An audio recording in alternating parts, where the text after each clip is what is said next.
What's up, Starcraft fans? This video is brought to you by Endarthe, who is supporting my Patreon. Polls counting tier supporters are higher are guaranteed one video redemption per month. This month, he requested a Wiki review of Abathur of co-op commander thingers. So we have Eveling and Cole with us today. Eveling, how are you?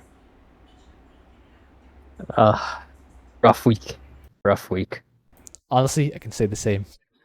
I've had a rough month. My goodness, this has been a very actually a rough couple of months. Oh my goodness, I've been so stretched thin. You wouldn't believe how stretched I am.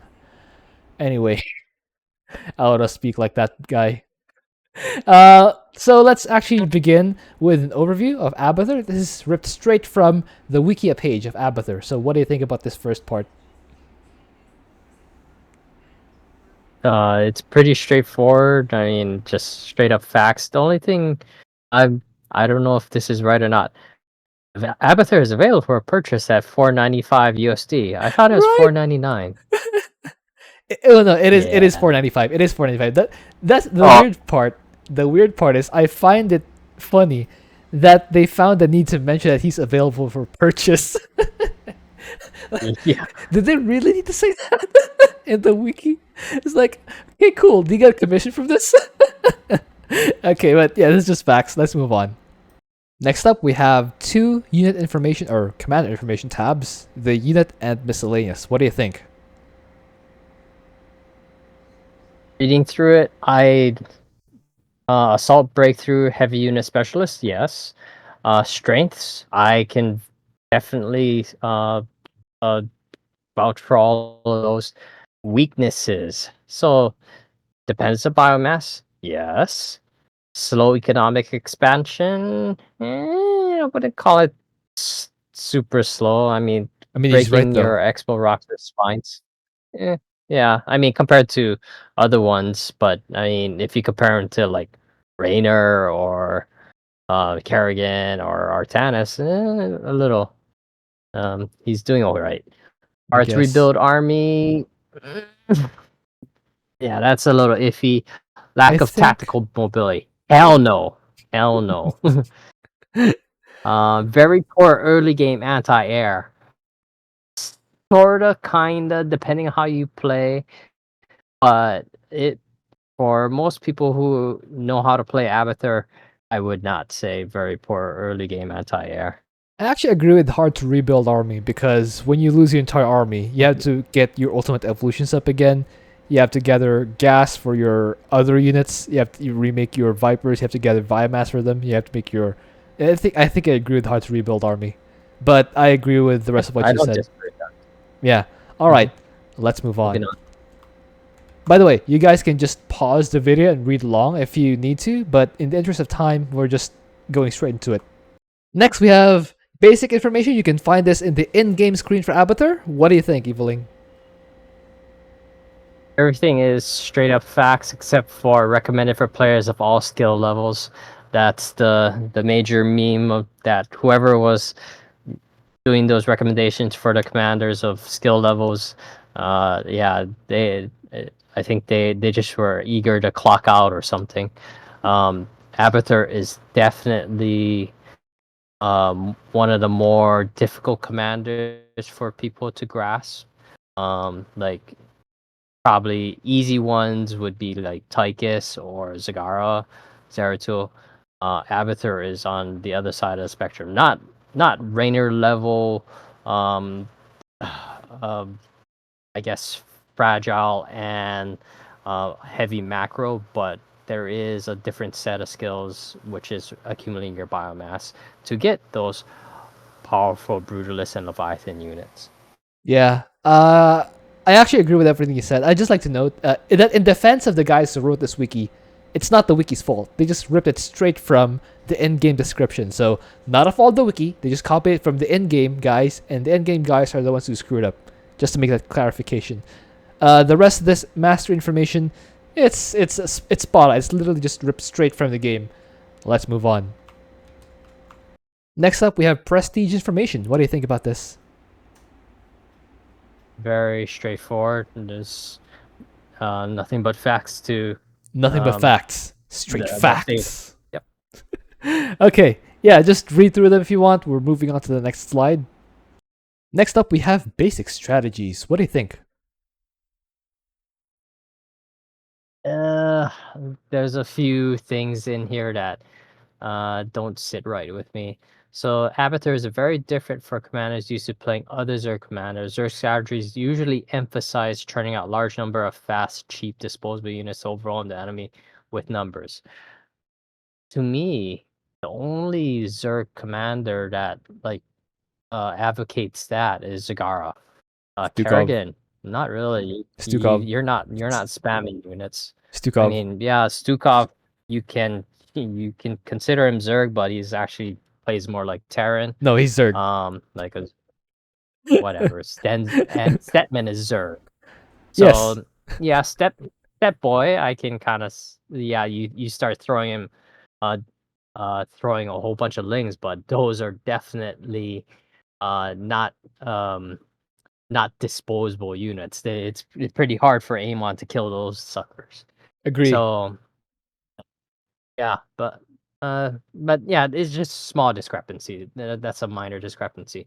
The more major one that stands out to my mind um Perception. is important important consideration when looking at Abathur for any mission is not all enemies drop IMS. Infested enemies like those found on Dead of Night and minor evacuation. Enemies like those encountered on Scythe of Amon, void enemies. No, on Scythe of Amon, anything that spawns from the Void Rifts map on Scythe of Amon, they do give biomass, so that's a great way to farm your Yes. early ultimate evolutions on that map. They absolutely drop Um, biomass. yep. Otherwise, yeah, the rest is yeah, I can't dispute it. Yeah, I also agree with the first part. Like Artanis, Abathur doesn't play anything like Protoss commanders. In fact, Protoss commanders are the ones who play like regular 1v1 races where they mass units, they try to push up the strength of the army. Not really. I mean, there are some Protoss with heroes like Zeratul, Phoenix. Those are later ones. The earlier Protoss ones, Vorzun, Artanis, Karax, they are more definitely unit-based commanders or army-based commanders. Abathur, he's more of a hero-based commander, and his heroes are the ultimate evolutions, and they are usually the ones that lead the push. And of course, you have spellcasters that have massive control of the battlefield, specifically the Vipers, and you can just make the entire enemy base not attack you, and that's something that's not available with the Protoss commanders. And like Eviling said, you do indeed have biomass from the void entities on Scythe of Amon. So that's yeah, a bit of discrepancy. Just a little edit should be fine. Let's move on. All right. Next up, we have mastery strategies. For the first set, they recommend full mastery on toxicness damage. What do you think? I usually don't do full mastery on toxicness. It it's that idea of overkill. Um, you can divert a few points into. So what they don't mention here is what are you trading off for toxicness damage? So what you're trading Men off for healing. toxicness, yes. So having that extra men healing is helpful to keep your ultimate evolutions alive if you don't got your queens out yet, and usually you want to be focusing on getting uh putting in your micro time so that you can get those ultimate evolutions out quick. And then also remember men healing helps you and your ally plus their structures, so it can be helpful against mutators like missile command, especially if they're on a commander that can't repair their structures and a key structure is about to go down. um yeah, I usually keep my toxicness point allocation at 23 and the rest into men healing. And we gotta explain why it's 23. 23 is a critical breakpoint for 22 actually is the critical breakpoint for toxicness damage, which will allow you to one shot things like immortals, siege tanks, when they step on the toxicness and the toxicness detonates. More than that, you're just wasting damage essentially. You're investing mastery points in something that won't actually give you more one-shot kills, but will cost you the trade-off of men healing duration. So the reason we're saying we split that is not because we don't want extra toxic damage or extra toxicness damage, is that we don't need it. Like the extra points won't really benefit you as much as extra healing would. Let's move on. Second mastery set, they recommend symbiote ability improvement mastery, and there's no at the bottom unless you're specifically trying to gather more ultimate evolutions faster as a strategy, or if you're not attempting to get ultimate evolutions at all. So what do you think, Eveling? So there's multiple camps that are on this. I personally have my symbiote ability damage or mastery points set at 23, and I do want a little double biomass chance now. Another preface to this is I usually mainly play P3 Abathur, so I do want that extra biomass uh, because I'm playing for more ultimate evolutions in the long run. Now, there are also another caveat. You're playing P1 and you put any points in symbiote ability damage and absorption, then you're Wasted. doing it wrong. Yeah, it's wasted. Yeah, absolutely wasted. Um, Really, I know Tutu likes for his solo runs of P3 Abathur, he likes going full double biomass chance. I prefer to have if I get that one ultimate evolution out or before 5 minutes with P3 Abathur, then at least I want them to have that good amount of absorption and gives me time to either micro out another ultimate evolution or get my queens going so I can get the healing going on those guys. Uh, and the damage I feel, it's sufficient. It's definitely sufficient for what I need it to be. Um, Ultimately, I think you guys just mess with the numbers, see what is a good happy medium for you, and go with it. For me, I actually agree with this one because I don't recommend the third prestige for Abathur for most players. It just takes too long and takes too much mastery of the maps to make effective use of for most players. I do recommend just going for the second prestige or no prestige and just get your ultimate evolutions normally and just use those to anchor units and to make them better anchors. You do want to improve their symbiote ability. The symbiote ability makes their damage stronger and their shielding more effective. So I definitely think that symbiote ability. I mean, it's we disagree, but I think if you do want to still use the third prestige, I guess you can. It's just not something I recommend. That's why I still think symbiote ability is better. Let's move on. But yeah, I'm not recommending it. I just do it for fun. So yeah, so we agree with this recommendation, right? Yeah. All right, let's move on. Next up, we have the choice between Toxicness, maximum charges and cooldown, and the Structure Morph and Evolution Rate. What do you think about this one, Eviling? Yeah, pretty straightforward. I do like um both masters are available at 10-20 split in favor. I usually go 11-19. It's what I've converged on into my happy medium. I like having just sometimes just that one extra toxicness over the long run on the long map can make a difference. Um the main thing is how good are you at making sure you're not maxing out the number of toxic nests that you have in queue. If you're always finding, oh, I'm always at max, definitely go more on your structure morph rate because that is going to be more beneficial to you. And then the nice thing about your structure morph rate, it affects how quickly the toxic nest gets set up.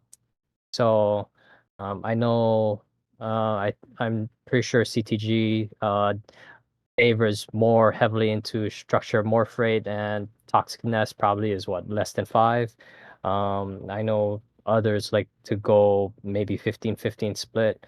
Again, I think it comes down to what what does the situation call for And what your preferred in terms playstyle is? I go for of map five. mutation and play. Yep. I go for 5 points of toxicness charges and 25 on structure morph rate because I like just having. I mostly only use toxic nests near the beginning of the game, just when I'm trying to get more ultimate evolutions.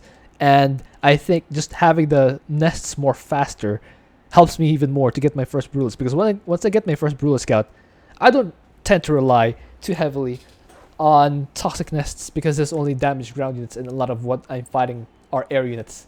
So I think that the structure morph rate helps me out by getting me that fast ultimate evolutions, and after that, I can kind of graduate from the toxic nest thing. But again, I actually agree with this wiki when it says both masteries are viable. You can just split it any way you like. The recommendation 1020 is fine. Eviling's recommendation is fine. I think mine is also fine. 1515 is fine. It's really up to you. So let's actually move on. Next up, we have prestige strategy. So first up, we have the strategy recommendation for the first prestige essence hoarder. What do you think, Eviling? So it on the surface, it hits the main points that you're foregoing your ultimate evolutions and playing Abathur as more of a traditional Zerg. I guess if anything, I guess it would be akin to Zagara P2 maybe. You're having more behavior units because the biomass is going to be coming out quick.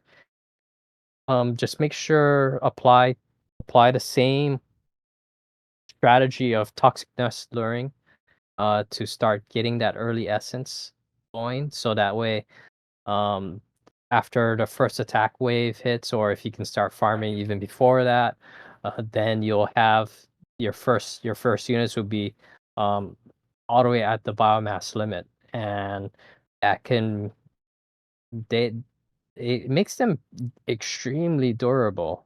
um Not, I guess, probably they don't have the splash and sustain or long term or short term sustain as ultimate evolution, but like a roach, a 125 biomass roach can just Tank. it just keeps as long as it can keep, yeah, it can tank a lot. And then It becomes true something to that its I name. find that I find that what this section doesn't key in on. So for Essence Hoarder, if you have everything allocated correctly with power set 2, you're not putting anything to symbiote mastery, you are not going to lose any biomass from the map. So every other prestige that Abathur has, let's say you have a, a, a, a high biomass brutalist or something, you lose it. Essentially, that to make that brutalist, whatever biomass what it took to make that brutalist, is It's lost. gone. You don't get a refund on it. Now for Essence Hoarder, pretty much if it drops, it's guaranteed gonna you can make use of it. So you're going to get more biomass than any other prestige available to Abathur with this one. And if you if you select your unit comp right, it can really easily steamroll the game. It's just it's not as glamorous as having ultimate evolution still. Yeah, for me, when I play Essence Hoarder, I think Ravagers. You just want to make a lot of Ravagers so you can bile down anything, and you make them have a lot of biomass so that you can just tank a lot of damage. And when they deal damage, that also heals them up, so you just never die. And your primary damage dealers are, of course, yeah, the Ravagers. And at the same time, since you don't have to control your ultimate evolutions, you can just have two control groups, one for the Ravagers and one for the Vipers. So you can just control the enemies, make sure they don't have the ability to attack you. At the same time, use your rapid fire biles to destroy all the enemies. That's what I think when I think of Essence Hoarder. You go for Ravagers and you go for the Vipers. You can also go for Mulas. That's also pretty good. But you what are you gonna spend your extra playing speed on? What are you gonna use your bandwidth on? That you free yourself up from having to gather biomass. You make Ravagers. Uh, let's move on. Next up, we have Tuddling Horror mixed with Limitless. Let's do Tuddling Horror first. What do you think, Eveling? So the what it says is it's you're trading your air army for mostly ground army, and yeah, it's not completely wrong. That doesn't mean you can't still be making leviathans. I mean, you might as well if you got the gas to do it. Make those 3 leviathans and have them either guard base or hold a position that of interest, something to that extent. Yeah, it's worth the extra gas that you're spending on the Mitos to have those leviathans as a good anchor point. Um, it doesn't really talk about the power of swarm hosts in here, which I'm kind of surprised. I mean, that's most people when they go tunneling horror, that's all they do is make max biomass It swarm hosts does. and It does almost mention it wins the like game. there's a line at the end. It does mention it at the line at the end. It does mention it, but Mm, it doesn't really focus on it. It just kind of mentions it almost in passing, which is kind of funny because I thought that was the whole point yeah. of using the second prestige. Yeah. Yeah. Usually how I like to play P2, I mean, you already have to research deep tunnel with the swarm host, and then making roaches is not a problem. So that's another army you can split off to control multiple areas. So if you have brutalists, you have swarm hosts, you have roaches, and if you have the gas to make ravagers, then you got 4 different types of splitting forces to control the map. Uh, uh, and again, this is deep tunnel, so you don't need to have vision over the area. You just oh, I know this is a pathable area. Deep tunnel. Oh, I'm there. Hoo ha. Um, yeah. Uh, CTG. I'll finish up on P2. I'll Sure. move to P3. Yeah, there's really nothing. I already said what I wanted to say. It's just it's just kind of weird. They almost they mentioned the locust thing almost in passing. It's really what they should have focused on Mm. to begin with. And I agree with what you said. You still should make your ultimate evolutions, and I still do recommend Vipers. They're just that good. Yeah, but go ahead with the limitless. So the mechanical opposite of Essence Hoarder, um, but ends up functioning similarly. No, I played both very differently. Um, yeah, the Abathur's early game will be definitely weakened while you're trying to get that up. So it's gonna force you to learn how to make use of his static structures, better toxic um, um, placement, and just don't. You gotta get your mind off that. I'm gonna have a brutalist before 2 minutes. If you can get your first ultimate evolution before 5 minutes, you're doing good with P3 Abathur. Unless you're Lila, by the way. If you're Um, Lila, you still have to get Lila. Listen to me, Lila. You still have to get your first brutals before 2 minutes. Okay, it's the law. he's never gonna play P3, or he refuses to play P3. That's how he is. He gets Um, two brutalists. He y- gets two brutalists before 2 minutes, though, so he absolutely can get one on the third prestige at 2 minutes. He's that crazy. yeah, fair enough. Fair enough. Um, so you have to be more aggressive with your toxicness. I wouldn't say you'd have to be more aggressive. You have to be smarter on how you use your toxicness. Um, so the main thing is try to make use of that spore crawler. Make use of spine crawlers if that's what's necessary. Drop Try to drop as the biomass that you know is gonna come out with 200. Then set your roach out and start gathering stuff. Because the last thing you want is okay. I got a semi biomass roach. Oh, I lost it. I lost all that biomass. You're pretty screwed. Just I would say farm the biomass with your static and proper placement first, and then start once you get your first ultimate evolution, then getting the rest should just start coming in quickly because uh if you're farming with a Leviathan, you kind of have to kind of play the pullback game, but you can bait them in. Um, Brutalist has a taunt on it. Most people don't know, and that actually kind of uh, attack me. And while I run into my gaggle of toxic nest, and then hey, thank you for all your donations, so I can make a second one, a third one, fourth one, etc., etc. Yeah. For me, Um, yeah, go ahead.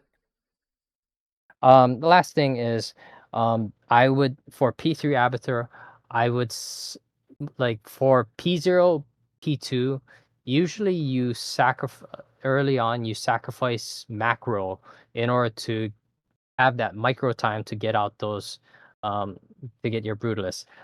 For P3, I found that what works better is focus on macro first, get it to the point where you can at least saturate your main, and then once your main is saturated, then focus on farming biomass. And then while you're sending two spines to your expo to clear it if it's rocks or some other means to in a contested map. But yeah, having that extra macro when your brutalist comes out, you can start getting your 1-1. You can start getting roach upgrades. You can start getting that viper online. In fact, one thing I kind of really like to do is like rushing out a viper, so that way with that one roach and one viper, you can have that blinding cloud to protect that roach if it gets swarmed by whatever's, and uh, it, just so that you don't lose all that biomass. Okay, before I proceed with my thoughts, I just like to add something. When you're getting a Viper, before you have 3 Leviathans, you have to make sure to right click the Leviathan option on the Viper, just to make sure it does not transform into a Leviathan and make your gas investment basically more painful, because the Viper costs 200 more gas than does a regular Mulus, so you don't want to waste that gas. Second, I actually disagree with this statement here that Abathur's early game army will be weakened, but in the late game he will be very powerful. I disagree with that, because even the late game third prestige is just weaker overall. Because you have to remember that not only does it take more biomass to make an ultimate illusion, biomass is weaker. So you need more biomass on the same value of army just to have it at the same level as the non third prestige Abathur army. So it's just straight up weaker. You'll have more ultimate illusions, maybe, if you're really good at luring. But if you're not, I can almost guarantee that you're much better off with the non third prestige, because you will need twice the biomass, and biomass is weaker, which means your units are more likely to just fall before you do anything. I like to call third prestige the I'm getting carried prestige, because it takes a while, as Evelyn alluded to, it takes a while to get your first ultimate evolution. And even then, you have one unit, whereas your ally will probably have like a hero, a little bit of army, some upgrades to top bars. Whereas you're stuck on that one unit that can do stuff, but it's not a Tychus level hero. It's not a Stet Boy. It's not a Super Gary level hero. It's a hero, really powerful, but not at that level. And it takes a while to get more of that. And remember, your regular army will be weaker because the biomass is weaker. And you will really honestly be better off with not using this. But if you want to use this prestige, basically what Evelyn said, yeah, it's pretty spot on. Let's actually move on. Next up, we have the strategic guides. First one is Readying the Brutalisk. So this one just talks about how Abathur must get his ultimate evolution as fast as possible, and he has to use on, well, toxic nests. He has to rely on toxic nests for defense in the early game.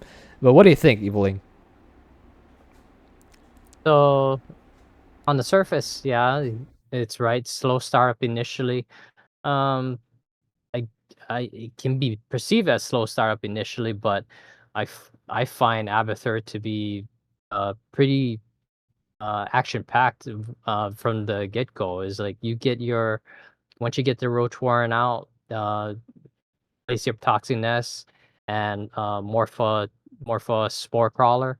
Yeah, it keeps you, it definitely keeps you busy to get start farming it, trying to round up the enemies, lead it to a toxic nest, and then if you have that toxic nest disabled and have that hotkey, then trying to pop it for maximum uh, maximum efficiency.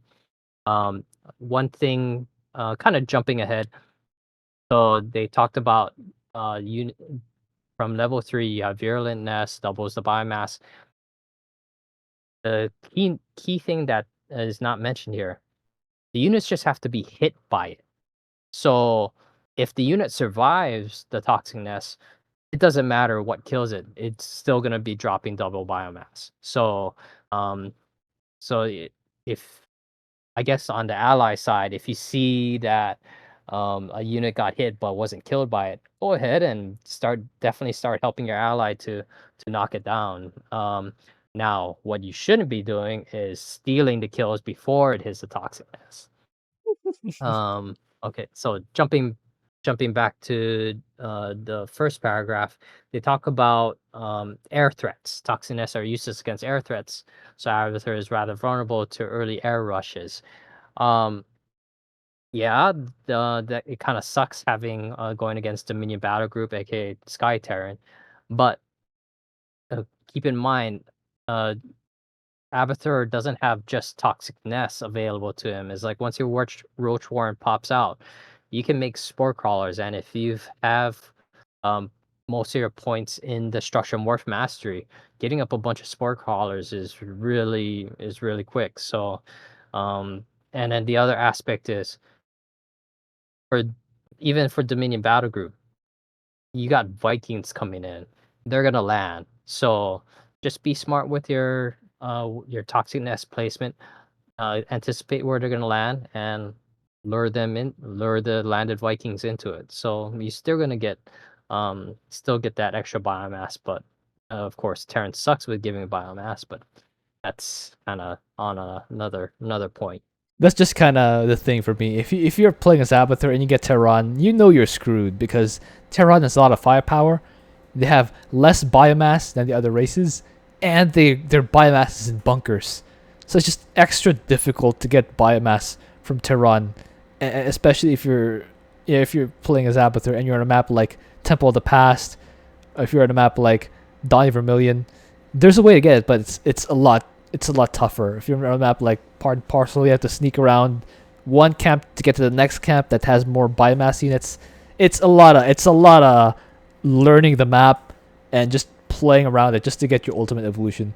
Everything Evelyn said, yeah, it's pretty much true, and you do have the spore crawler for anti-air, and you can bait those Vikings to landing by just showing a unit like a roach or even your spore crawler. You run your spore crawler forward, force the Viking stun to pull it back to the toxic nest.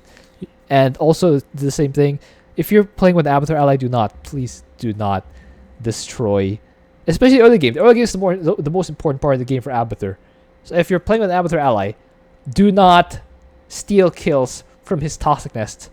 That is the, how do I put it nicely? That is the most jerk like thing to do as an ally of Abathur. But uh, yeah, Abathur's entire early game is centered around getting that first evolution. Although it in most cases you are set for the rest of the mission, it's not 100%.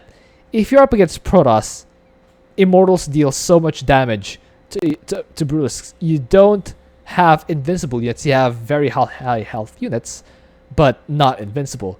So you do still have to put a little care in keeping them alive. Right, Eveling? Yep, and Vipers do a great job at that. So You want to get your uh, Vipers. you Yeah. take get comfortable with them. One thing I would like to add is the very last sentence. One Brutalist is better than several slightly buff roaches. So the the idea behind that is a little more than just saying Brutalists are better than some slightly buff roaches. If like say if you're playing with P1 Abathur, don't make a bazillion roaches because you're just spreading unless you are focusing biomass roach per roach per roach. But if you're just spraying it all evenly across a big blob, an army blob, you're not doing yourself a service. It's it's similar to trying. I guess the analogy would be like if you're playing Minx, don't get a bunch of Royal Guard at one time because they're all sharing that XP pool. You want to get one at a time, get it to max level, then start the next one, start the next one. So it's better to go with quality over quantity with Abathur When it when it comes comes to to Yeah, when it comes mass. to biomass, greed is good. Sharing is not caring. When it comes to biomass, Mhm. essentially. Let's move on. Next up, we have Evolved to Handle Anything, which just talks about Abathur's versatility and a weakness in particular. What do you think, Eviling? Yeah. Abathur has all the tools he needs to encounter most situations. It's just his early game. If he just absolutely can't get that Brutalist, then yeah, that's or Brutalist or Leviathan, depending upon situation. It can really hurt him. Um, Now it suffers. I don't know why he keeps on talking about lack of mobility. I keep in mind a Brutalist has deep tunnel every 10 seconds. That is an insane amount of mobility. And then Swarm Host, I think it's what, 30 seconds or a minute? And 30 then seconds. 30 seconds. And then something else to consider that most people forget about. Abathur has Nidus worms. Yes. So that I mean they're not Omega worms, but they are Great for if you mobility. got a large map. Yep. If you got a large map such as Temple of the Past or something, and you're trying to get your roaches to the other side so you can get all that juicy biomass or your queens. Remember, Nidus Worm's a thing, and then also it's also good for Donny Vermilion. So if you need to harvest those crystals, make a Nidus worm, and yeah, pop it out in some key locations, and it makes the fetch process much more quicker. Absolutely. But other than that, yeah, I do like the part that uh, keying in on the Swarm Host and Brutalist deep tunnel ability, it enables his army to respond instantly to threats. But often time is not enough. So yeah, that part I don't understand. Is like you got three Brutalists on 10-second cooldown of deep tunnel, and that's not enough. I don't know, boy. Yeah, I think he's just talking about when you only have Brutalisks and an entire attack wave comes up, and for example, it has Immortals, Liberators. The Brutalists might be battered and bruised from the previous engagement, so they might not be able to take it all on their own. So they kind of need backup from the rest of the army to be able to deal with it, which I kind of understand.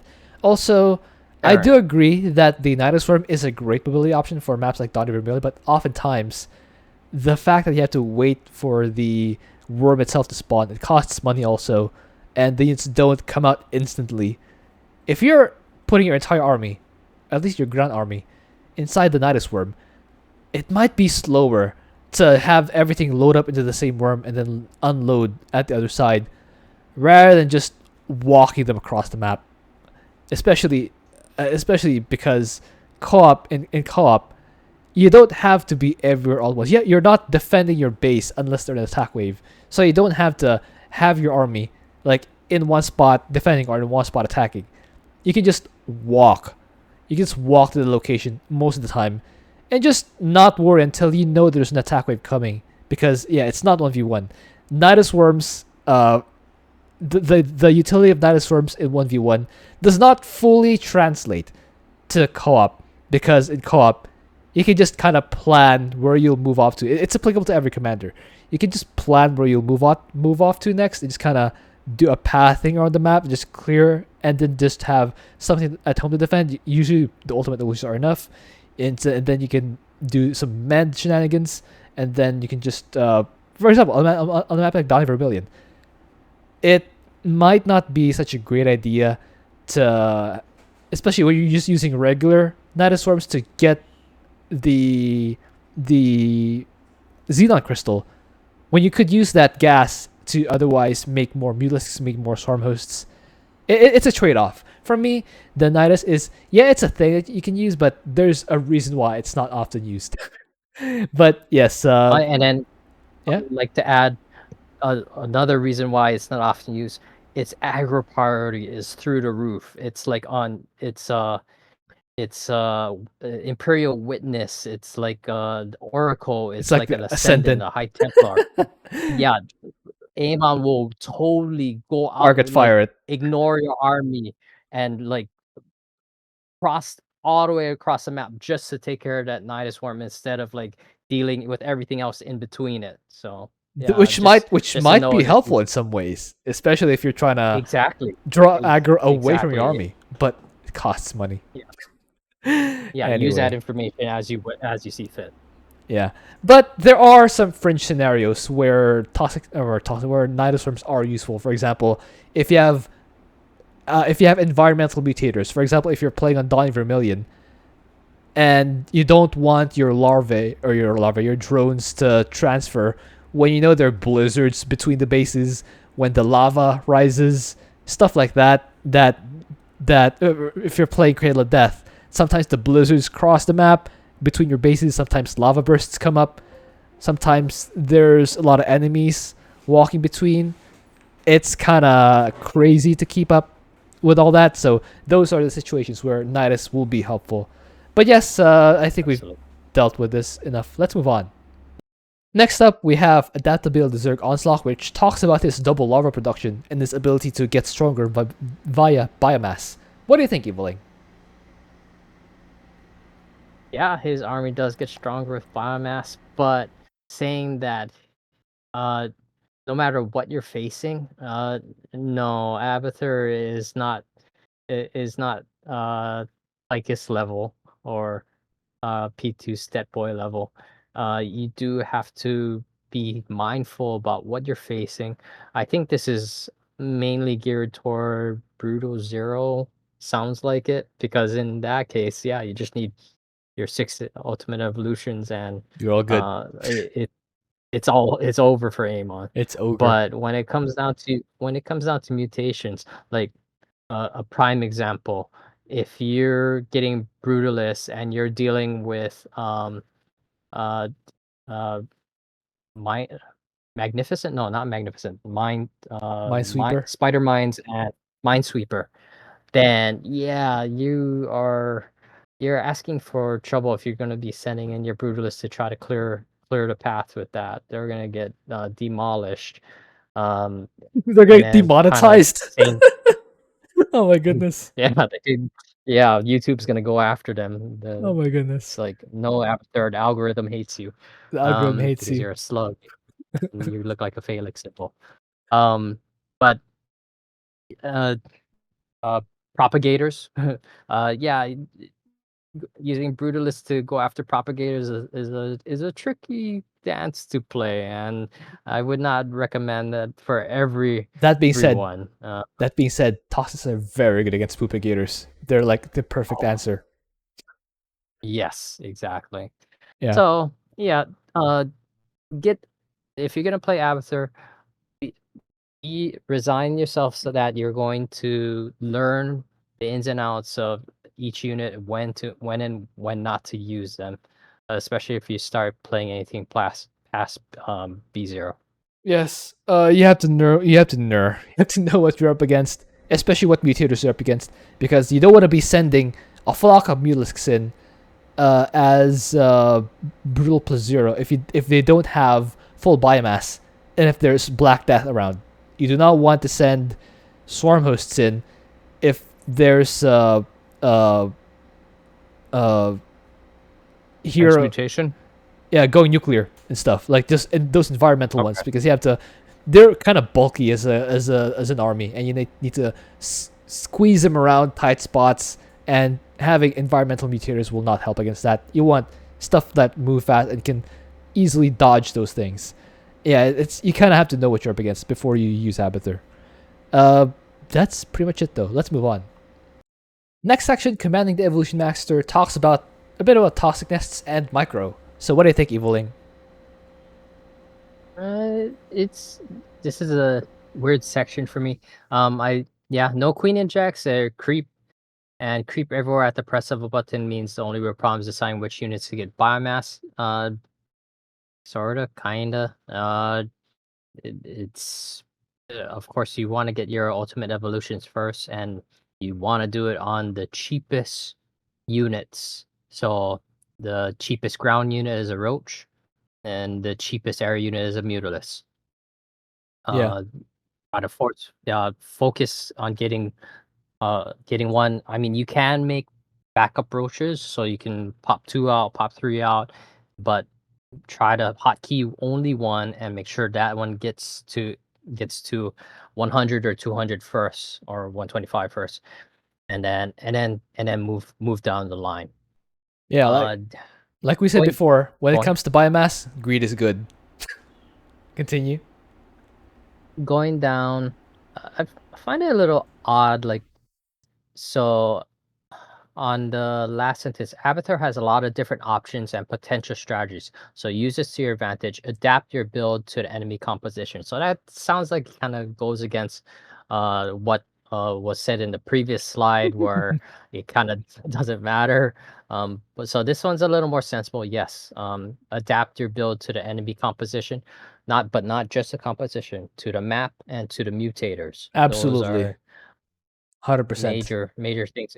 Um, Abathur's army requires micro only with vipers, ravagers. No, I'd say there's micro all around to be had. Like, you're microing your roaches in order to make sure they get the biomass. You're microing your mutas, especially your mutas. Once they pop out, they are super fragile.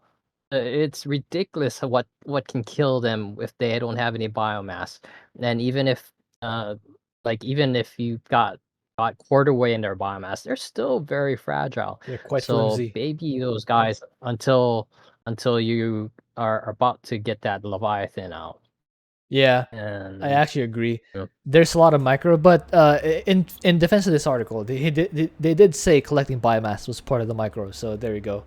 Then, in addition to that, you also want to make sure that your brutalisks are not getting focused down. You want to detunnel them back when they're getting low, and you have queens. You want to make sure they're not in front and taking damage when you want them to be just healers.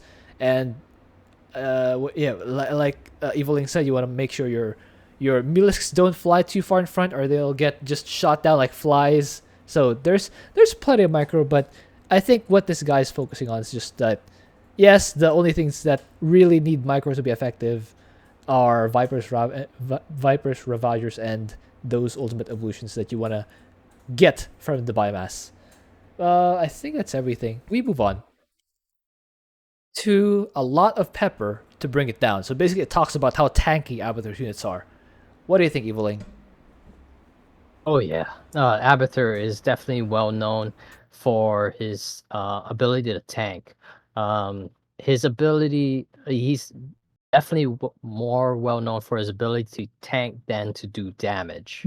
Uh, like I guess a map that highlights that is Scythe Amon. He takes a little longer to bring down those slivers than other commanders, but he can take the punishment. Um,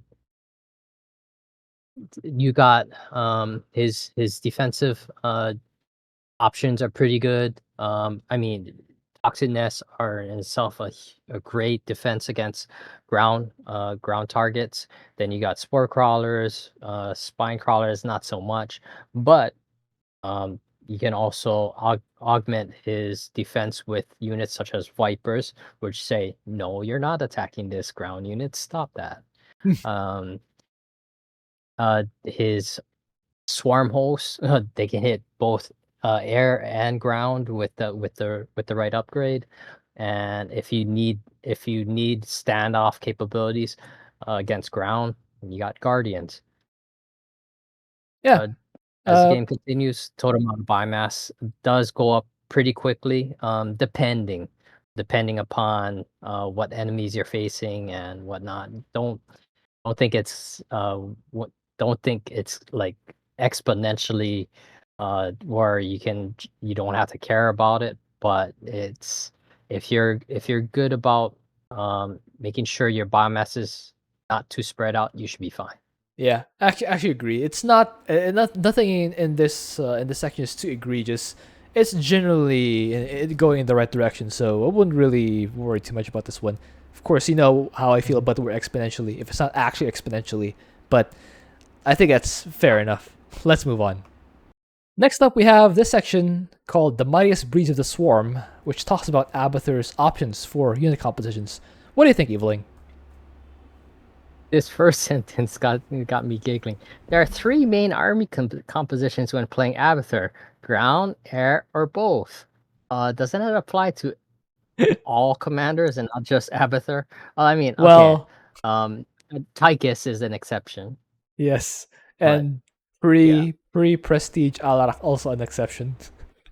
yeah, Uh, but a murder of Mutalists. So oh, yeah, there's another exception. then Zertul. Zertul's army is cannons. Cannon's good. Cannons I good, mean, he does have air units in all fairness, but not exactly the conventional air units you think right? you would associate with most commanders. Yeah. Um, uh, I would so in this section, the murder of Mutalists, I would just like to add that the Devourers, the corrosive debuff, does affect ground units. So, um, a lot of people like to think as Devourers as purely anti-air units. It's like in most maps there are at least 1 or 2 anti air units. So yeah, it's good to have a few Devourers, but they also help debuff the ground forces, and then makes it make allows your ground forces to do more damage. So Very it's not helpful a against bad thing to. trains. Exactly, exactly. Uh, what I'm kind of scratching my head on is this last paragraph. It's kind of like we're this deep into the wiki and only now kind of talking about the how to get a brutalist and leviathan. I kind of feel this should have been like I at think the very I have an explanation. earlier. I have an explanation for this one. Mhm. It was written earlier in the article, but it just deep tunneled here. Hey. Uh, uh, No, it's a great joke. What do you mean? where wait, where is it? What? There you go. Yeah. Yay! I don't know where that came from, but sure. Let's have that. Okay. Uh, the only thing I really find weird here is that nowhere, not one place in this section mentions swarm hosts.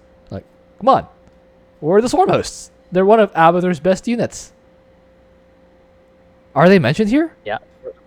Mightiest breeds of the swarm? No. It this definitely feels disjointed from the other slides. So Yeah, kind of. Yeah, that's actually so far this whole article feels a bit I don't know. I wouldn't say incoherent, but almost slightly disjointed, I think. like it was written by different people. Almost like it was written by different people, like different sections. No. Like Yeah. each individual section feels like it's written by 2 or 3 different people. That's how it feels like, right? It's not like one section Yeah. was written by one guy. No, one section was written by 3 guys who are kind of overriding each other almost. It's just adding here or there Because until it loses its focus. that's not how the wiki works, right? A wiki is only written by once by Subsorian, right? I wish it were written by Subsorin. Oh my goodness, I would love that if Subsorin wrote the whole thing. Anyway, yeah, I was just looking for the swarm host and like, wait, where's the swarm host? That's like the best thing. Anyway, Mhm. there's nothing really to disagree heavily about this. Yeah. This section is just it just doesn't have an overall theme. Almost like Yeah, we're just nitpicking the in title reality of doesn't it. the title doesn't describe really what's being written. Almost, it's like with nothing against the content. It's just the style, the readability doesn't feel like it's something that doesn't really say It anything. doesn't bring Almost, value. It's like you're just reading it for the sake of reading. It's not really teaching you anything new. Almost. That's Anyway, how. Yeah. let's move on. All right, now we move on to commander synergies. Let's start with Protoss commanders. Artanis, what do you think? Yeah, Artanis is a good commander. Abathur, known for being tanky. Artanis, sorta known for being tanky, kinda in some retrospects. Definitely, if your ally Artanis is non P3, it's so nice to get that second reprieve on a roach, on a biomass roach, and you screw up, and you see the guardian shell pop. It's like, okay, I got a second chance to keep this going to get my brutalist. It's nice. We bag on guardian shell a lot, but yeah, definitely the Abathur does appreciate it. For me, Artanis is okay as a teammate. It's just that neither of them really have that overwhelming firepower, that damage dealing capability. Unless you're on maps like you just need to deal with units. In that case, Storm Away. In that case, Toxic Nest Away on maps like Temple of the Past. But like, if you need to deal damage to stuff like buildings, uh, hmm, if you need to destroy trains, hmm, I don't know. I'm a little iffy on. I mean, and they're not weak. They're not weak, but like, who does the damage? uh, hello. I think those are.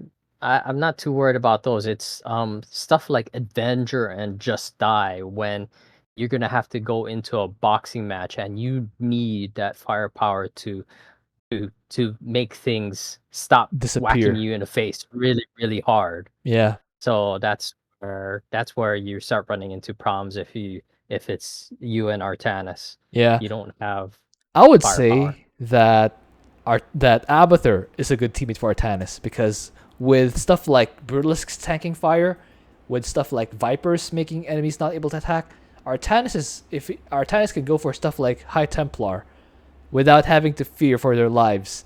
Artanis can just go for those expensive units because he knows that his ally has mend. His ally can just the support with Brutalisk Ultimate Evolutions. It's fine. Even Brutalisks can just deep tunnel somewhere, give Artanis vision for solo bombardment or for power field or for Archon dudes. Yeah, Abathur is a great teammate for Artanis, I think. More like the other way around, right? Yeah, the guard shell thing and the shield overcharge thing does help, but I think the other way around, Abathur is more helpful to Artanis than Artanis is to Abathur. That's what I think at least. And army wise, if both of you go for a ground army, you'll have problems. Your ultimate evolutions can walk over stuff, but like if you have swarm hosts and they're not burrowed, they will crowd dragoons, and dragoons will crowd swarm hosts and their locusts. It's gonna be pandemonium when you try to move through a narrow spot. That's what I think. Do you agree? Oh yeah, I mean that goes for Stukov and other ground clutter Yeah. planners. You guys are That's gonna a have term now. trouble. Ground clutter planners. You guys are gonna have trouble with mutators like COVID or Magnificent. It's gonna be difficult to dodge stuff when you're crowding each other out. That's what I think. But yeah, I think that's about it for Artanis. I think he's fine. Not an excellent, as this wiki says. I think he's fine. Not excellent. Uh, Next up we have Karax. What do you think, Eviling? I would say Karax. It says Karax has some ability synergies to Abathur. I think he has a lot of synergies with Abathur. Keep again. Once you once Abathur has his Brutalist online, that's 10-second deep tunnels. Karax, his like getting cannons out, getting his units out. That's a little hard to follow Abathur's mobility. His lack of mobility, according to earlier pages of Wiki.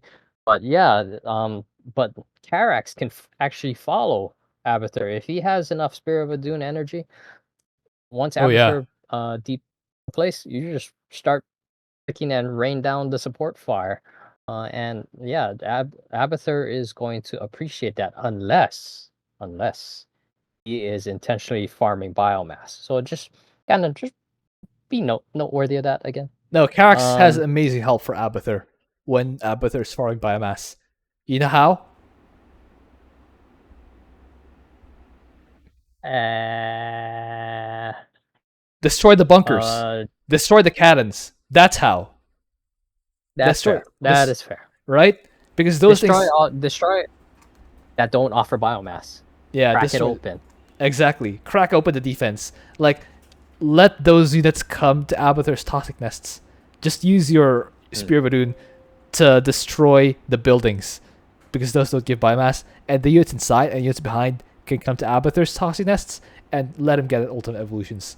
That's how Karax synergizes with Abathur. Just destroy those things. And yeah, And the then yeah, go ahead. something else. If per se you do have vision over areas that you know Abathur when he's farming biomass is not going to be able to get to, go for it. Go for it because it's like you might as well break open the way, and then that way when Abathur does get to those areas, oh, biomass waiting for me already. So Yeah. Overall, yeah, this is fine. This section is fine. Just note that just add that note about luring and then supporting with the Spirit Rune on those static defense. Not the static defense. Let's move on. What do you think about Vorzun? yeah, I don't know. Has very little synergy with Abathur. I think they have both pretty good synergy. Um, Abathur is like both of them have the ability to say, "Hey, ground units, no, stop that. Get Stop some help. attacking us. That's polite. Get some help." Um, and then time stop itself is just a huge boon. I mean, remember, time stop freezes Amon's units and speeds up the attack speed of your units. So, the attack speed of Brutalists and Roaches and Leviathans, it's very noticeable. If you got like at least more than 7 points into your time stop speed increase. Uh, and I really do like that they mentioned about emergency recall. Definitely, if you see a brutalist and it's getting focused down and it's in the red, borrow it. And even if there's, especially if there's detection there, because that it's just gonna send it back to your base and it's safe. Yes, absolutely. Um, I think and then mend yeah, is great for all of Vorzin's units once it bypasses the shields. man is fantastic. I have to agree with that. Synergy wise, yeah, I think it's fine. Not very little. I think it's fine synergy. Like about as Yep. much as Artanis. Not Yep. Yep. not very little. Just fine. Fine levels of synergy. Not phenomenal, but it's definitely not little. It's not little. Okay, moving on.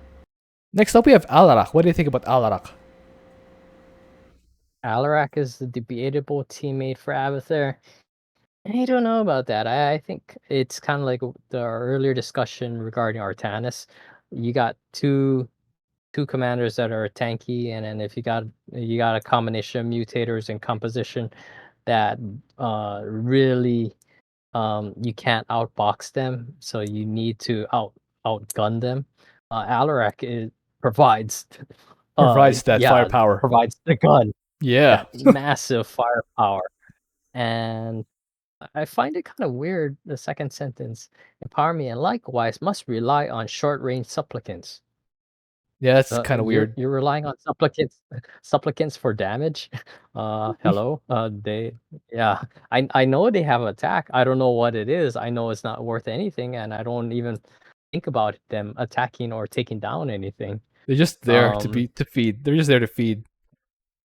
yeah, pretty much. They're there to keep Alarak alive and to feed your ascendants. And if you're playing P1, feed your mech. They should just Um, change the name, make it from supplicants to vitamins, so that yeah. it properly describes what they do. Oh my In fact, the goodness. old Carbot series, they look kind of like walking vitamins. Vitamins. All right. Oh my goodness. Um, but yeah, I do like that. Yeah, he said, however, because of Alarak's insane damage output, yeah, Alarak is definitely one of the hardest hitting commanders in the game. Definitely. So it's a good it's a very good synergy between them. Alarak tank, I mean Abathur tank, Alarak knocks it out. I Yeah. mean, Yeah. literally, it's his freaking waving hands knocks shit away. So yeah, Oh my goodness. Plus the mothership thing is pretty good for just providing air cover for Abathur. And when Abathur's doing some sort of sneaky strategy of flying leviathans around the edges to snipe objectives, hey, the mothership can just follow and do the same. It's pretty good.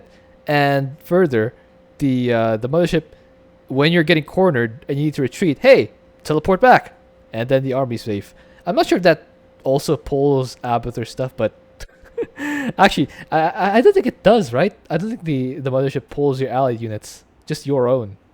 uh, no, it pulls it if you're not P3 or Oh, not P3 or P2 because P2 doesn't have a mothership. yeah. P1 and P0 will. So no prestige Alarak will teleport you to safety if you need it, but if you're using a third prestige as Alarak, it doesn't work.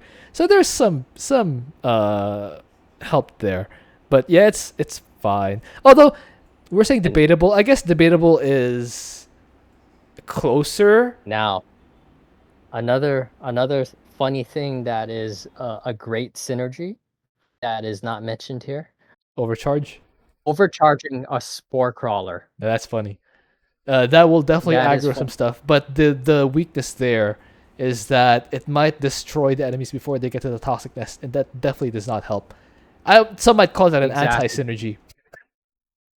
You can call it an anti synergy, but if you're coordinating with the Alarak ally, you can that could allow you to start luring even larger, much larger groups, and then therefore, I mean, even if it kills a few things, that for what's going to be rounded up is going to be a huge payoff because that overcharge makes that spore crawler very, very tanky.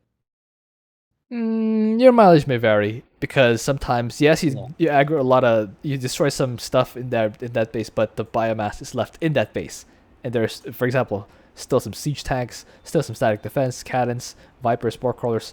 Yeah, that still might not be safe for the roach to come in and just take the biomass, if you don't destroy enough stuff. So I think it's like a trade-off. I don't think it's Mhm. necessarily a synergy, but yes, it is indeed funny when you do that. It does stuff. I just wish that Overage also works on Toxic Nest. Now that would be hilarious. Anyway, Oh man, I think that would be almost a little too. Yeah, well, there's a lot of overpowered things in the game. yep, P2 Stepman exists. So yeah. yep. Oh, whatever. Yeah. Let's actually move on.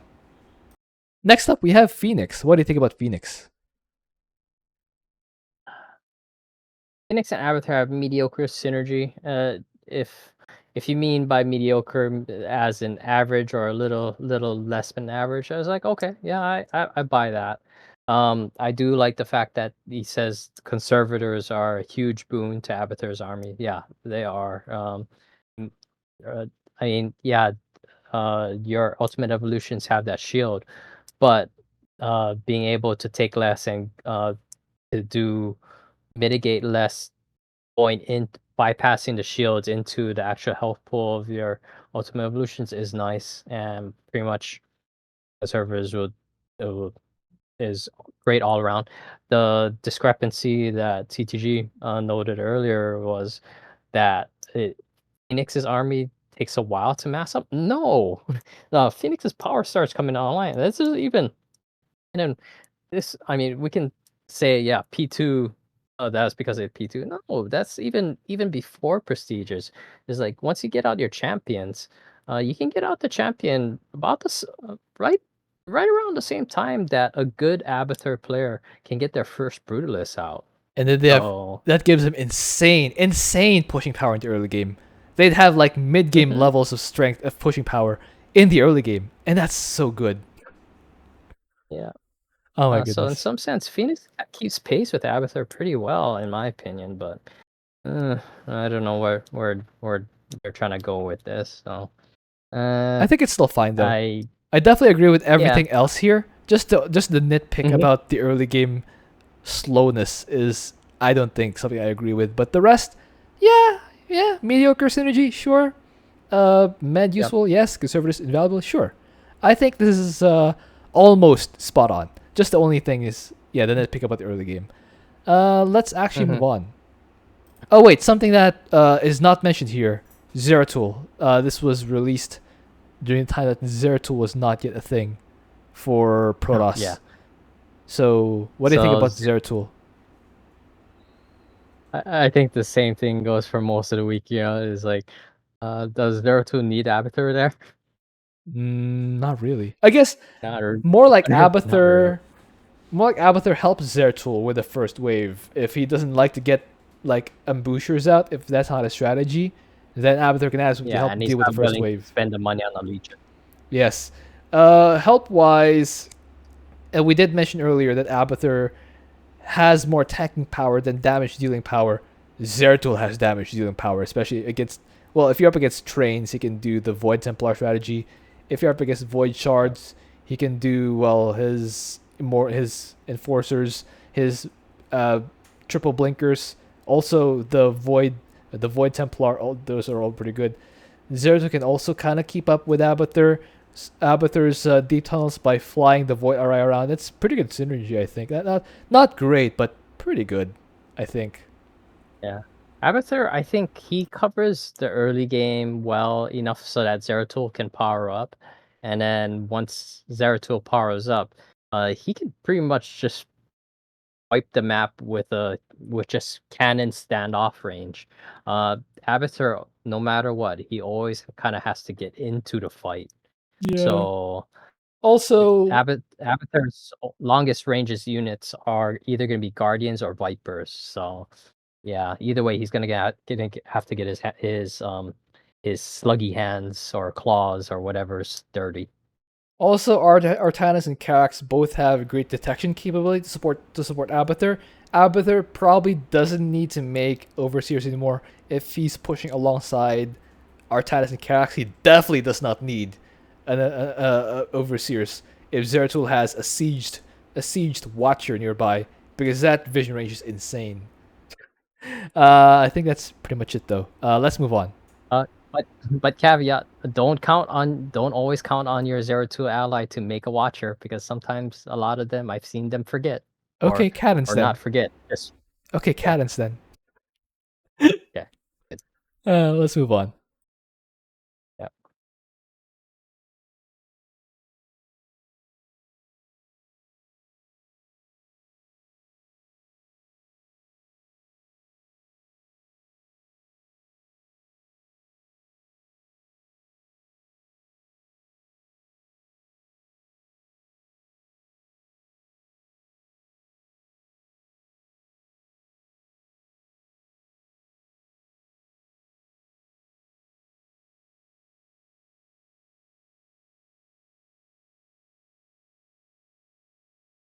Ready?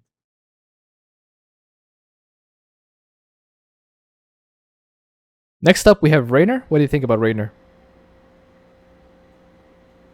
We're getting all formal here with first and last name. Jim Raynor, yeah, it's good synergy with Raynor. I with Abathur, I kind of feel um Abathur is carrying Raynor most of the time. So um in fact I'm kind of curious if Lilo could play Abathur and Raynor at the same time, who would be carrying who? Um I think. Abathur's Yeah, and go ahead. Go ahead. you think? Go ahead. Oh, Um Abathur's go ahead, CTG. uh, Continue. I think I want to hear what you If Lila played Abathur and Raynor at the same time, it would be mostly Abathur pushing, but there would definitely be a lot of places where his Raynor could help out, specifically taking out dangerous units with Hyperion, putting down point defense drones in amazing spots, providing Mhm. medic healing for hurt brutalisks. Mhm. allowing allowing Abathur to not make overseers, because if Rainer is able to scan some spots where just Abathur can take out the cloaked units, he doesn't need detection the rest of the way. I think there would be like, of course, asymmetrical contribution, but I think contribution from both commanders either way is what I think will happen. Mhm. Yeah, that sounds about fair. And then as as much as kind of bag on Raynor sometimes, he does have significant firepower if he has that critical mass. So he definitely has, like, if you were to take an end game Raynor army and an end game Abathur army and told him you have 10 seconds to kill each other, Abathur's army would be completely wiped out, No, he wouldn't. guaranteed. Abathur is Vipers. Rainer would be able to attack. Let's let's take let's take or let's say he had Vikings and they took out the Vipers, but yeah, whatever. Okay, I get the Devours. point, but like No, what right. one on one engagement that where there's no micro or whatever. But Oh besides the point. my So goodness. yes, I in fact I do like the fact that you keyed in on Rainer's medics. Definitely, it takes a while for Rainer to macro up, but you can be dropping medics like right as soon as Abathur gets his first Brutalist out, and after he takes his first engagement, and if he's kind of in the yellow to red range, yeah, drop a medic. I've done that before for Abathur allies, and they've actually expressed their thanks in game for that. So That's it makes a great. difference. So cute. Um, and, and then also remember Rainer's medics when they're healing confer a damage reduction Reduction. Yes. off Pretty big. onto whatever they're healing. It's significant, especially on Ultimate Evolution. So having a medic tag along with that, it just makes Brutalists or Leviathans even much more tanky than they should be. Yeah, definitely agree. I think Rainer. Yes, I think Rainer's pretty good synergy, but only if the Rainer knows how to play. Like an average Yeah. Rainer, and I have to make this caveat. Uh, An average Rainer, yeah, some synergy describes it about right. But if it's a good Rainer, if it's a Lila level Rainer, oh my goodness, the synergy would be oh, pretty good. it's huge. Like I mentioned earlier, Yeah. the the point defense drones, taking out the danger scenes with the Hyperion, it's pretty good if it's a good Rainer. Medics, spider mines compounded onto toxic nests. Yes. It, Oh my really goodness. great ways for dealing with poopigators. Oh yeah. Jeez. Pretty good, pretty good. Okay, let's move on. Next up we have Swan. What do you think? Rory Swan. So we have the usual focusing on gas harvesters. Gotta pump out those gas harvesters. That's all Swan's good for, is being an over glorified gas station commander. He is. Uh, yeah. Mind to get your first Brutus, you don't need any gas. Not a single bit of So gas. It is helpful yeah. for the late Now game if though. I have you're to concede that. Late game, yes, yeah, gas good. yeah. But But yeah, yeah, for Swan allies, please don't just rush out your gas as soon as you see the extractors up.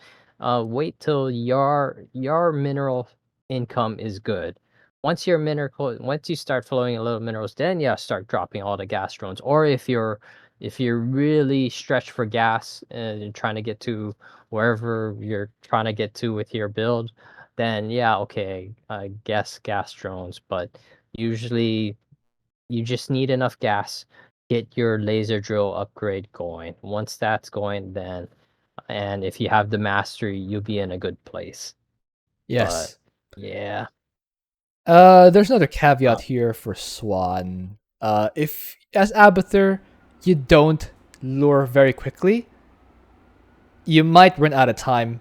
Well, not run out of time, but it might get even more annoying to get biomass once Swan's laser drill comes online, because that will destroy some enemies before they get to the toxic nests. And if you take too long to lure, The drill might just do all your work, and just unintentionally steal biomass from your toxic nests. Again, unintentionally. So that's just something else that you have to worry about as Abathur. I mean, on top of everything already, your locals stealing biomass, your allies stealing biomass, now you have your allies laser drill stealing biomass, again, unintentionally, and that's the worst part because he can't do anything about it. Your ally can't do anything about it unless he's paying attention to that instead of what he should be doing, which is ramping up because because Swan needs all the ramp up time he can get. So that's, I would say, mediocre synergy. Not great, but there is some, like for example, if you're once again talking about the tanky objectives that are tough for Abathur to damage down. Rates are pretty good for dealing the damage that you need to delete the main objectives. Uh, the trains, the void shards, those ones are pretty good. Also, when we're talking about laser drill, it also comes with stuff like the concentrated beam pulse cannon if you're not using the first prestige. Pretty good for clearing waves so that Abathur doesn't have to worry about them. But again, a double-edged sword because that's fewer biomass from toxic nests. So again, it's a double-edged sword. It's okay, but it can, there are situations where it can be anti-helpful for Abathur. What do you think? I think by the time most swans get their concentrated beam and pulse cannon up, the Abathur is set up. So Should be. or it should have at least one or two brutalists, Yeah. and then when the concentrated beam goes off and it hits a good mark, it's like ho ho ho. It's like, oh, that's my third brutalist and Leviathan right there. So yeah, if you got a good swan player, like yeah, just fire it off, and that's just less farming that your Abathur ally has to do, and it might already get them to their 6 evolutions, and at that point any extra biomass they kind of don't uh really care about Well, unless they're you do really still care farming. about it. You really want to get your Yeah, vipers a lot of biomass so they don't die very quickly, and they just have and faster swarm hosts. regen. Yeah, swarm hosts. Yeah, when you're a swan and you fire off that laser, you go ho ho ho, and you become like a mechanical Santa Claus. It's pretty good. That's pretty much what swan is. Let's Mhm. actually move on. How about Nova? Um, so decent synergy. I'd say more along the lines of like really good synergy. I mean, we're talking about Abathur, who's known for being more on the tankier side than dishing out the damage, and Nova is known for dishing out damage, and to also a degree of some degree of tankiness too. So early on, uh, if while farming, and you got your roach and it's getting beaten down and you come close to losing it, and then your Nova drops a defensive drone for Pretty it. good. Yeah. And yeah, it's like, Yeah. oh, the big smiles start coming out of your face. And then the So smile gets yeah, turned this upside down once she steals the entire biomass attack waves using her airstrike. yeah, if you're dropping an airstrike before Abathur has their first brutalist, You're a meanie. I don't know. You're a meanie and you're playing Nova I hope you really step on a Lego. wrong. Yeah. Oh my goodness. So eh, it, I it, this is this section's not wrong, but the way it's presenting itself, I just have I wouldn't word it this way.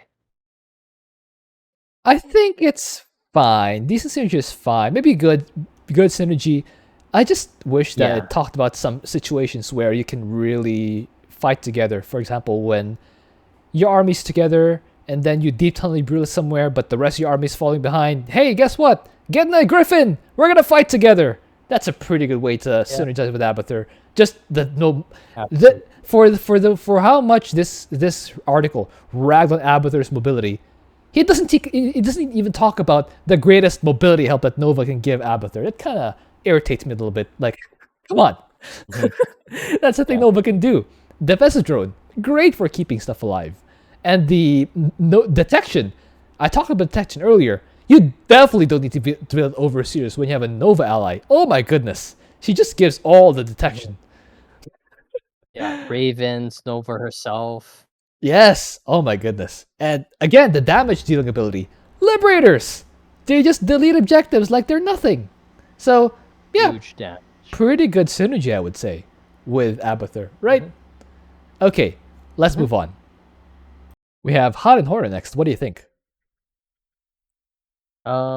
So Hot and Hoarder, not the most popular of the commanders, but one thing that cannot be disputed is their damage output. They have a very high damage output. You have a boatload of damage output. And yeah, in fact, glass cannon levels of damage output. So yeah, mend is beneficial for keeping them alive, but do you really need to be popping mend on things that benefit from death chance mastery? Nah, just let them die and let them confer the buffs that they do. Now for the Horner units, yeah, definitely you want to keep them alive. Um, yeah, queens. Once you get their upgrade, they can heal mechanical units too. Um, Now this is where I'm getting a little uh uh my brow is starting to furrow because the stronger Han and Horner units, like assault galleons are not strong units. Their damage is pitiful. Do not get those hangar bays. They it's a waste of gas. You only get them if you need to keep those galleons alive. It like if because they're your production structures. So if you need to keep them alive and it's too much of a too much of a downtime to rebuild another one or to get them to where they are, then get the hangar base. And because once you get the hangar base, then that kicks in the regen. It starts treating them as corner units and so they have an inherent regen. I think But they're a pretty yeah, good distraction. yeah, they're a good distraction. So again, it's for the longevity, not for damage. Not for Hmm. damage. Yeah, I kind of agree with But what you said. I just wish this article would talk about the things where Hot and Horner can supplement Abathur's push. For example, I mentioned earlier that Ultimate of the Brutalisk in particular is kind of susceptible to damage against stuff like siege tanks and immortals. And Hot and Horner can use airstrike to deal with those things ahead of time before Abathur pushes in. That will preserve his army more than any healing ability that Raynor offers. I think it's kind of underrated how much pushing power Hot and Horner can supplement just by taking out the static defense the hard hitting use that the enemy has. Also, the and if they have call downs available too, oh call in yeah, fleet or space, definitely it's like, oh, I'm gonna deep tunnel all my brutalists into a really dangerous zone, but we'll see how this comes out. Oh, space station came down. Oh, now it's a safe zone. now it's a safe zone. Okay, never mind. Yeah, that's what I was thinking I was worried for nothing. in terms of synergy. And But then the other apps, yeah, something else. I think I would have liked to mention this earlier with synergy with Artanis and Han and Hoarder can do the same. The thing is, when you deep tunnel all your brutalists and you got stuff there that you start encountering stuff that's cloaked and your brutalist can't do anything. So observer. Artanis, yeah, can just put power field down, observer. Han and Hoarder can do Assuming the he's same paying thing as attention. long as they got Yeah. assume they got paying attention and they have a charge ready Yes. for their Raven. So Or I mean, if I'm it, Karax, I just orbital strike it down. Whatever it is, it's hurting your Brulisks yep, or yep. And Sorolans. then the other aspect, if Han units have a little trouble keeping up with brutalists that are deep tunneling all over the place, but Horner units, if you have a charge, you can Oh drop yeah, it, definitely or if you have tactical jump, and yeah, tactical you just jump. tactical jump with the brutalist. Yes, definitely. And as I mentioned earlier, again, the firepower for beating down main objectives. You can even help Abathur deal more damage by sending the Raven with its upgrade so that the enemies take more Mm-hmm. damage. another way. Yep. So yeah, some synergy, yeah, pretty good. Some synergies do pretty good synergy, I would say. But yeah, Yeah. that goes with most commanders if they play right. Let's move on to Tychus. Tychus is not mentioned here, Oh, but Tychus and Minx. yeah, Arcturus and Tychus. So what do you think? So Tychus is just a powerhouse on his own. His outlaws come out a little earlier, so by the time Brutus comes out, Tychus will pop out, and y'all just destroy the map Destroy the map. at that That's pretty point. much it. Plus, the Um, medevacs can yeah. allow Tychus to push alongside the ultimate illusions wherever they decide to go. It's Main pretty thing good. is get those metafacts going as soon as you can. Yes, definitely. If at least you're trying to do that sort of strategy on maps like Sky of Amon, Void Thrashing, Rifts to Core Hall, if you want to do that kind of just teleporting around and destroying Wow. objectives, that's definitely something you can do as Tychus and Abathur. Now Arcturus, what do you think? Arcturus.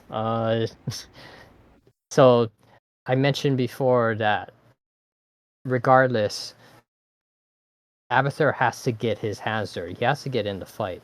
Arcturus, ESOs, he's like, I'll make this little safe place and I'll farm you a whole bunch of biomass, and then The I'll entire map clear is the the way. farm. Yeah, in fact, let me make this carpet of biomass for you to follow. So, uh, I and so the thing is, it takes Arcturus a little while to get that all set up. That's So in true. the meantime, Arbiter. So I think it's a really good synergy because it Arcturus can't really turn on that early, so it gives time for Abathur to farm completely Biomass. uninterrupted. Yes. And then once he has enough, then Arcturus comes online. It's like, oh, here's a whole bunch more biomass for you. Enjoy. Absolutely. Yeah. Okay, I think that's pretty much all the commander synergies here. And I think that's Mm. the rest of the Wikia done. All right, guys. That's our overall. No, Yeah. no Sorry. Zerg commanders. No Zerg commanders. Wait.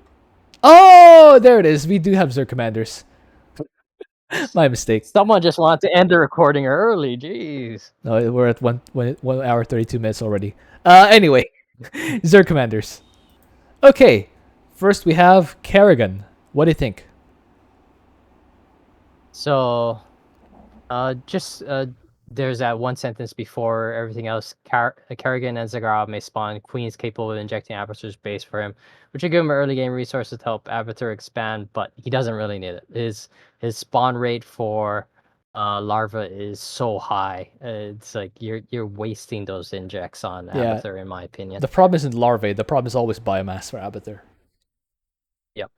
So Kerrigan, yeah, works well with Aberhurt. I really like that he hit upon the malignant creep.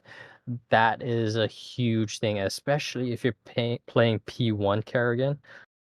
Wow, the amount of firepower that P2 swarm hosts get with P1 Kerrigan's creep is ludicrous. Yeah, I've done a It's video on that it before. It's like they're like machine guns. My goodness. yeah, yeah. And then the other aspect is like I in fact I in my opinion Kerrigan and Abathur is like one of the best synergies. So like P1 Kerrigan, the downside of P1 Kerrigan is no more Omega Worms. But hey, guess who But does have with Mega Worms? Abathur, yeah, who now has Omega Worms because they are allied with Kerrigan. So whenever Abathur is allied with Kerrigan, regardless of prestige, his Nidus Worms become Omega Worms. That's incredible. And they cost the same thing. So all you have to do is you build the butt, and then What? Build the what? after that the butt end, and Okay, then that's and literally what you all the said. heads Oh are my free. goodness. Yeah, Wait, yeah. why is it called the butt end when the Call it gears what go inside it?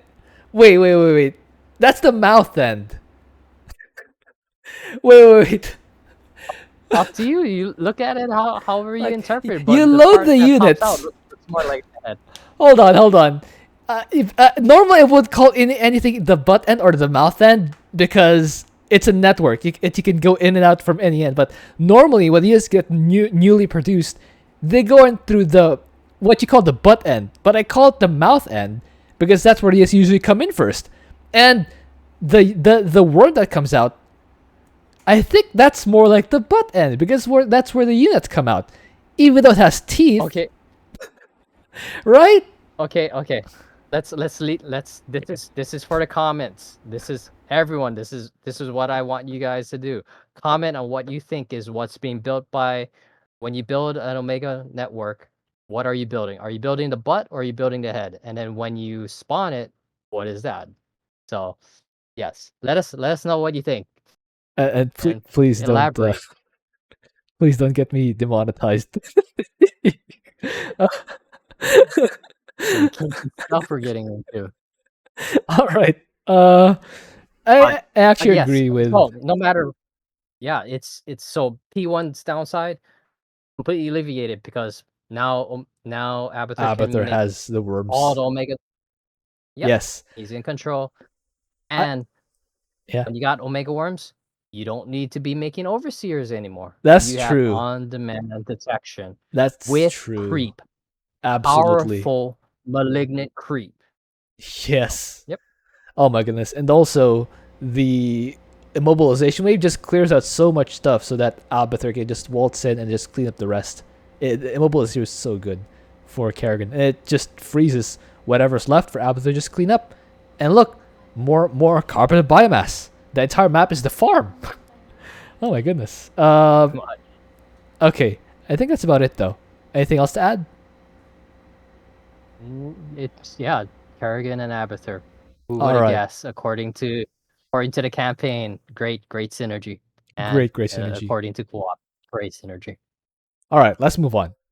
How about Zagara? What do you think? Yeah, Zag works really well with Abathur. Um, I mean, it's pretty brainless play style. The friend if you're not playing P1, oh, Frenzy with Ultimate Evolutions and Abathur's army is very significant. Well, yeah, not P1 and not P3. Um, Yeah. Uh, and yeah, but the only again the caveat is Zag has good early game, but don't deny your Abathur ally of that toxic nest farm. yeah, that's the only thing I would say that could be a counter synergy. But other than that, I think the synergy's just fine. I mean, Zagar can also push alongside Abathur's Brulisk if they deep tunnel, especially if she has the third prestige on. She can just deep tunnel herself. But do note that Zagar's deep tunnel is no longer cooldown than Abathur's Brulisk, so it might not be as easy to retreat. Although, that being said, Brulisk and Zagara have pretty good pushing power just by themselves, so you might not even need to retreat. And Anything else? again, we call P3 Zagara half a brutalist. Half a Brutalisk. Okay, anything else to add? Uh,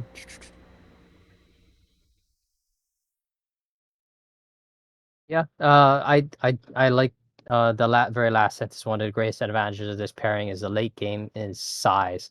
So yeah, Zagara's units kind of weave between uh Arthur's chunky boys, and yeah, it helps to maintain a good pacing because Zagara is known for burst damage, whereas Abathur's sustain is kind of more of constant pressing damage. So, having the two types of damage work together is a good synergy.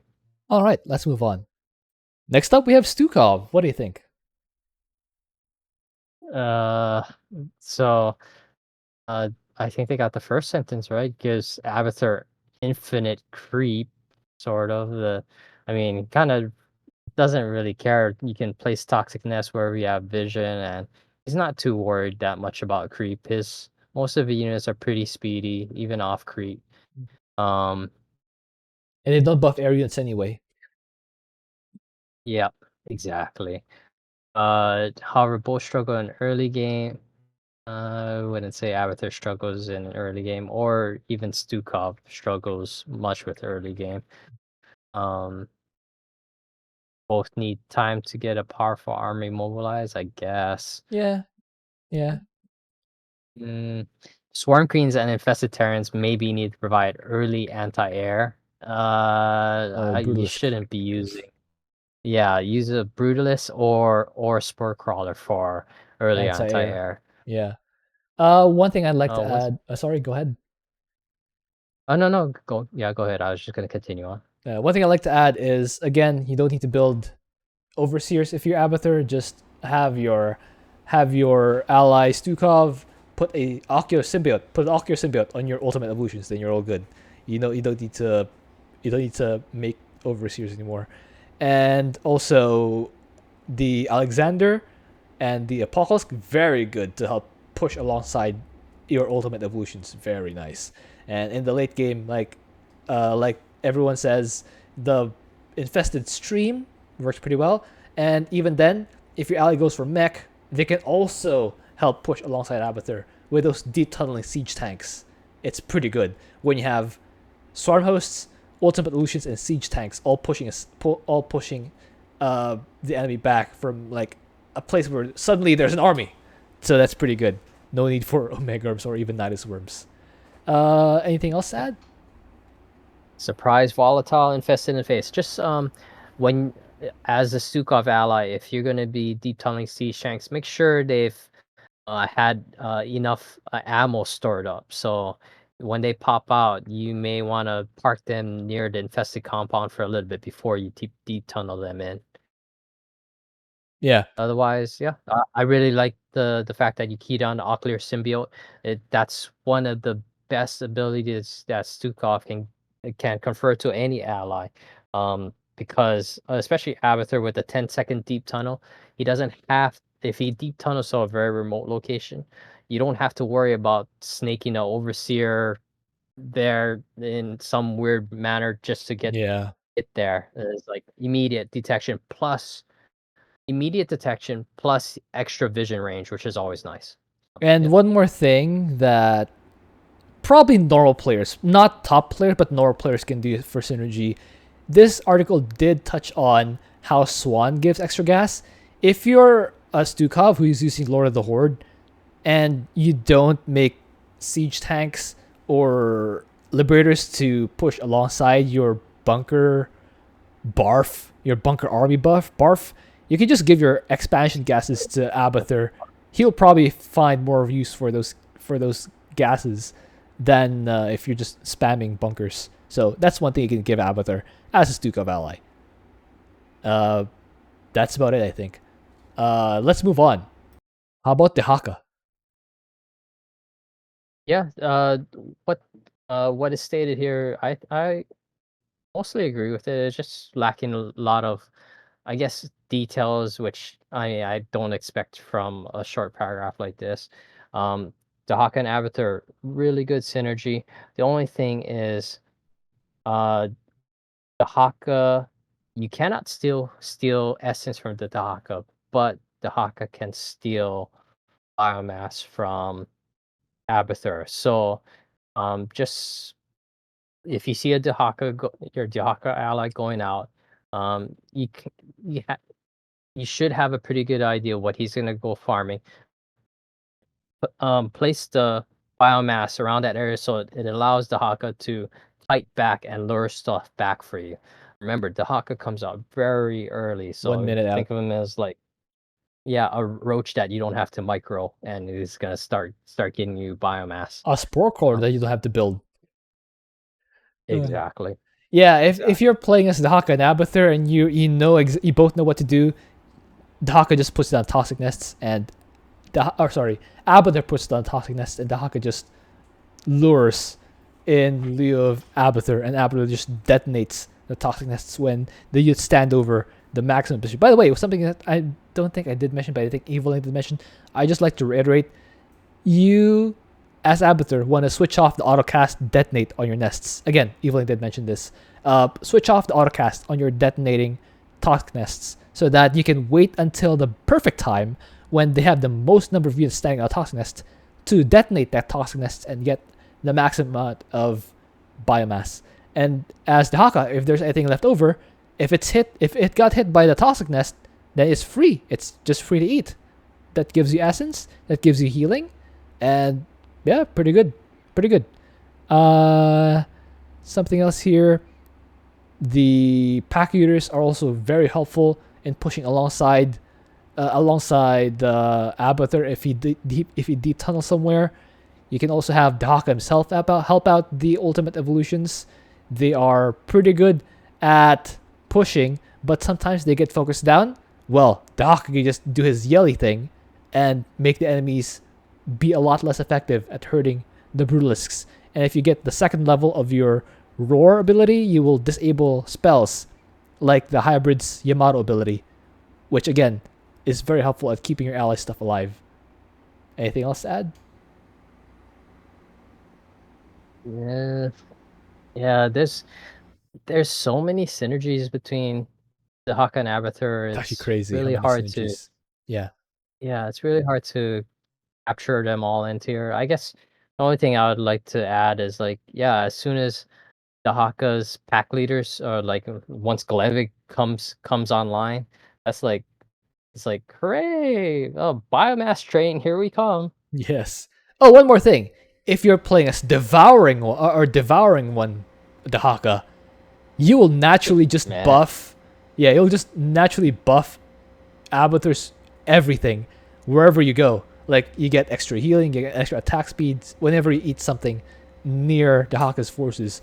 That'll just make them super effective. So agree, definitely agree. Powerful combination if coordinated correctly.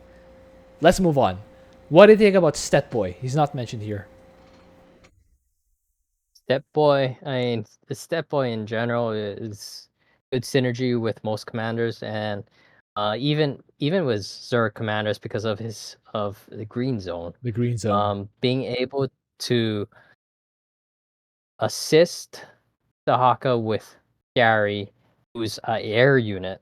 So already, it's like we touched slightly upon it that he's a little susceptible to air. It doesn't mean he doesn't have the tools to deal with it, but having straight up air unit come out at the 4 minute mark for Stetman is Yeah. fantastic. And then once the Steadlights are set up properly, by overcharging it, you have that extra shield. So you have the Brutalist symbiote shield, then you have Stetman's overcharge shield on top of that. So it's like You're your close to Brutalist is unkillable. near unkillable, and it's healing too.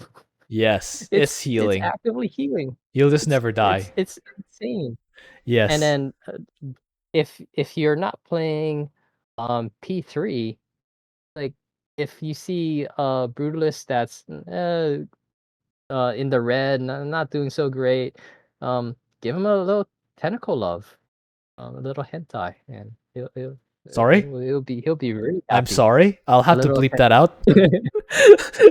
Oh my goodness, about to demonetize for real. Oh my goodness. Anyway, I kind of agree. Actually, I definitely agree with everything you said about Statboy. He does have great synergy with Abathur, not because it's anything in particular, but it's just Statboy has good synergy with everyone in so general. many, Yeah, yeah, definitely and he agree. has so much tools to complement Dahaka. It's kind of mind-boggling how loaded Stetman is. Yeah. So And you yeah, can just play with whatever style as Statboy, your Abathur ally wants to do. If he wants to go Swarmos, you can supplement that with areas or just Super Gary. You can even do infested plus swarm hosts to really swarm the enemy. You can go if your Abathur wants to go areas, you can go areas as well with Super Gary, just clean out and then just send Zerglings to clean up what's left on the ground.